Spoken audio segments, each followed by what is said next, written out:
So I've been thinking about this because there was a guest on Joe Rogan's show named David Goggins, and he's this former Navy SEAL, badass MFer dude, and he's got an amazing story. He became like an ultra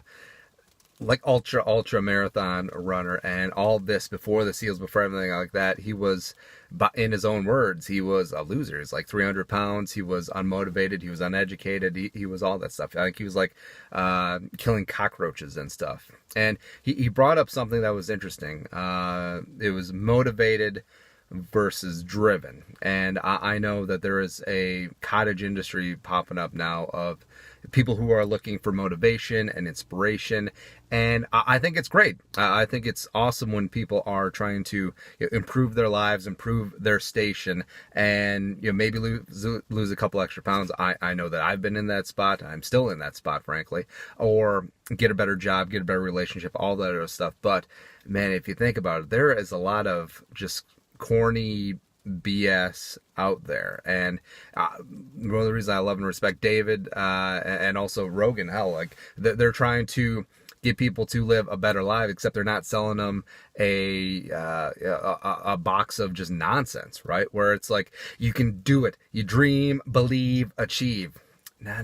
Like, it sounds saccharine sweet, and maybe to some degree that works for people. Like, maybe someone actually gets off their ass and be like, yeah, I'm going to dream to be 174 pounds. I'm going to dream to have 9% body fat. I'm going to dream to make over 150 grand this year, blah, blah, blah. Maybe it does work. Sometimes it does, but that sort of motivation, that might be fleeting, because honestly, some motivation, you may need that to jumpstart the engine. You know what I mean?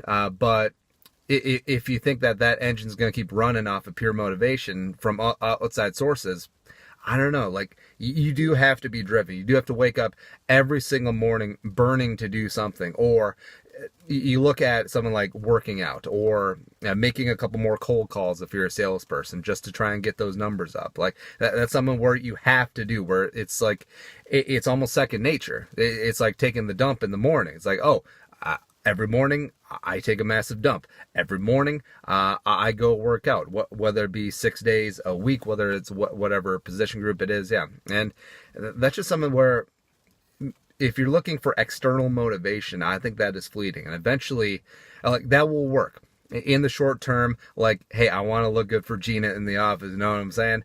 That can absolutely work. And hell, it's worked for all of us at some point in our lives. But eventually, like, Gina's going to move on. Gina's going to get married. She's going to move out to the suburbs, have 3 kids, have a happy life, happy wife, all that other stuff. So you need to constantly find either new external sources of motivation. You pay $500 at the Ramada at the airport, and you listen to some motivational speakers tell you, dream, believe, achieve. Or yes, you can wake up every single morning just ready to burn down the friggin' house, like aching to get something done, aching to achieve what you actually want to do for yourself and not for anyone else. And that's the difference between motivation and being driven to do something, where you honestly can't think of anything else, whether it's getting out of debt, getting in shape, getting a better relationship, and you just go out and hunt. And it's a warrior's mentality, and that's driven versus just dreaming, believing, achieving. You can do it. And it's a 300-page book, and it ends up on the New York Times bestseller list. What a world.